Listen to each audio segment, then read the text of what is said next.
Hi everybody, this is Dave from Reliable Hydroponics, and I just want to take you through a very common question we have. What grow light is best for me? Well, it depends on what you actually need. So I'll take you through our grow light kits and you can make your own decision. So I'm going to start off with our 600 watt kits. So the three components to a good grow light system is the ballast, the bulb and the reflector.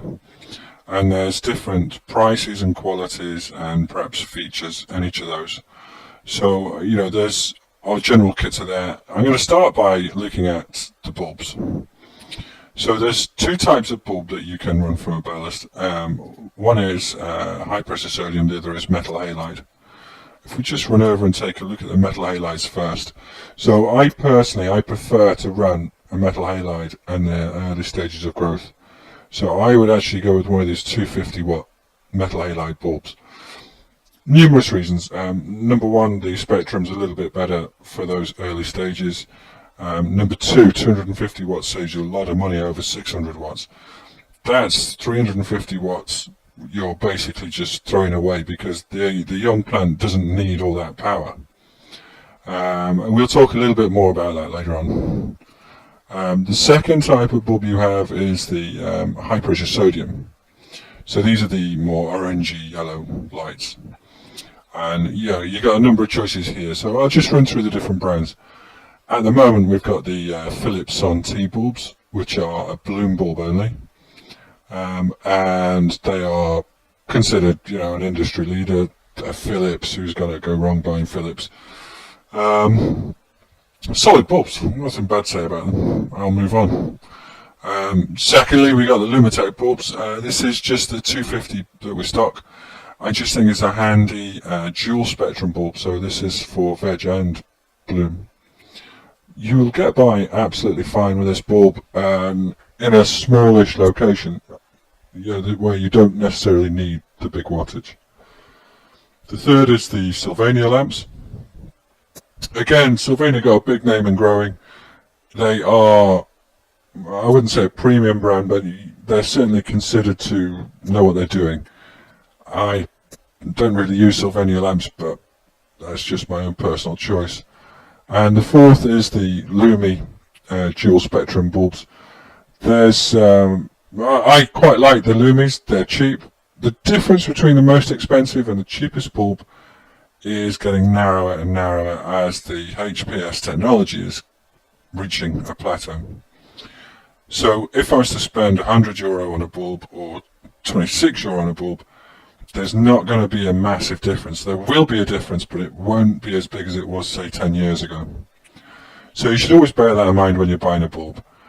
Typically, people who come into us, it's either a veg or a dual spectrum bulb, and I push them to buy two Lumis rather than one Philips, because having a backup bulb is far, far better than not having a backup bulb.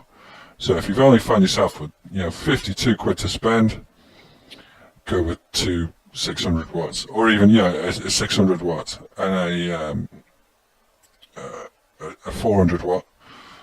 Absolutely fine. Your 600 bulb blows, you can throw in the 400 watt and just keep things going. So that's the lamps.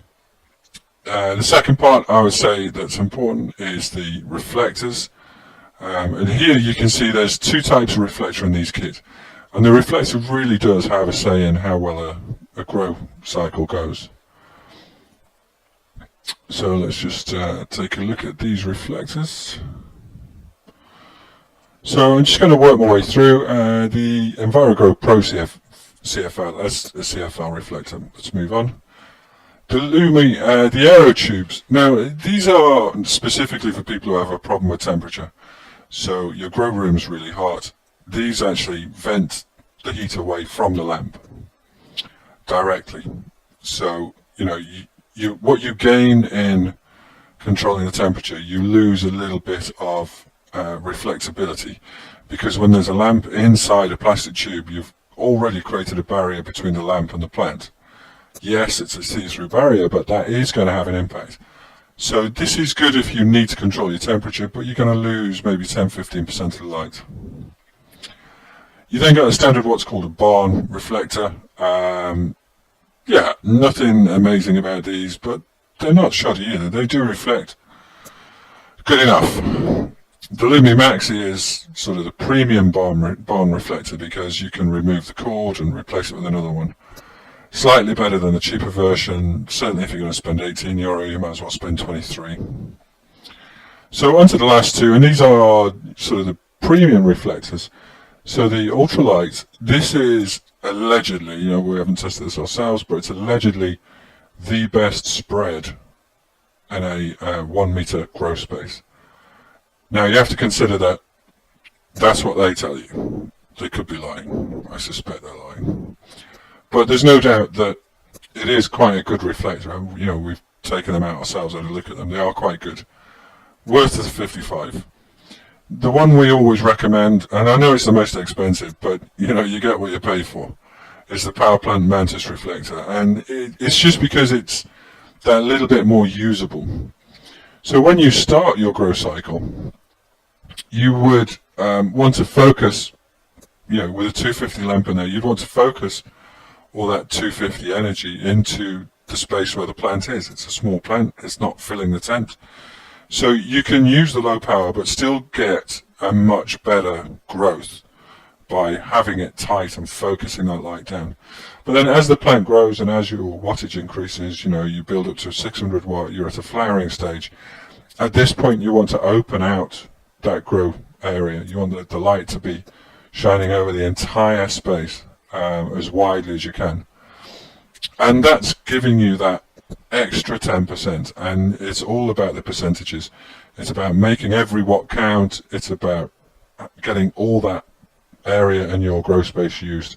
So for us, the Mantis is our tool of choice.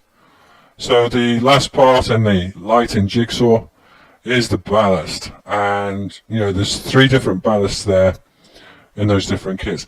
I should say, if you want to mix and match these kits, just get in touch. We'll quote you a price for anything. So the ballasts, there's 2 major divisions of the ballasts: magnetic or digital. The magnetic ballast is cheaper. They typically run at 1 wattage, so that's a 600 watt ballast only. They're a good, solid, standard product. They are, on the downsides, they use a bit more power than they output. So a 600 watt ballast will run at about 640. They also run hot, surprisingly hot, some of them.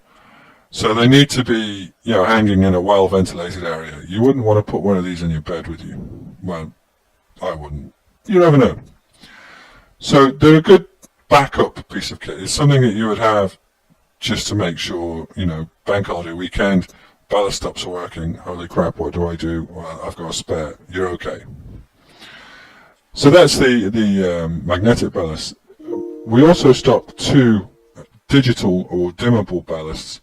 So what this gives you is a massive flexibility because you can actually switch them. I'll get the picture. You can switch them across different power ratings. So this one's 250, 400 and 600. And that is what you need if you want to grow with a 250 bulb to start off with. You don't really have much option.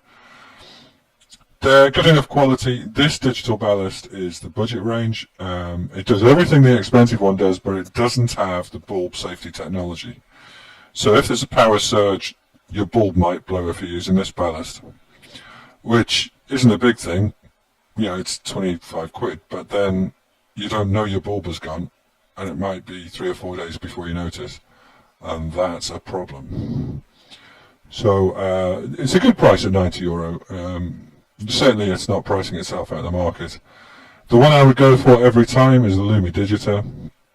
We've used these ballasts ourselves, and no problems with them.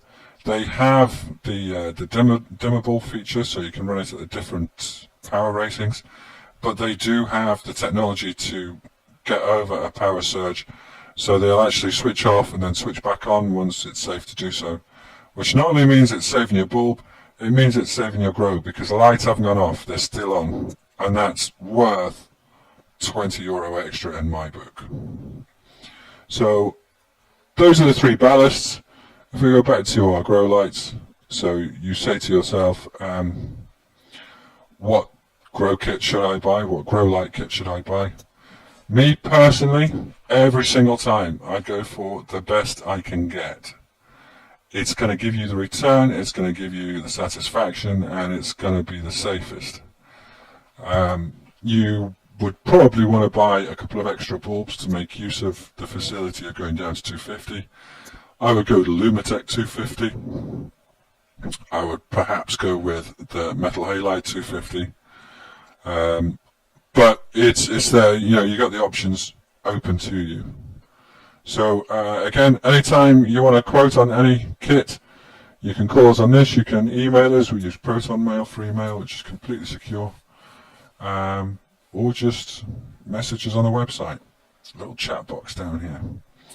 This is Reliable Dave, and I'll see you in our next video. Thank you.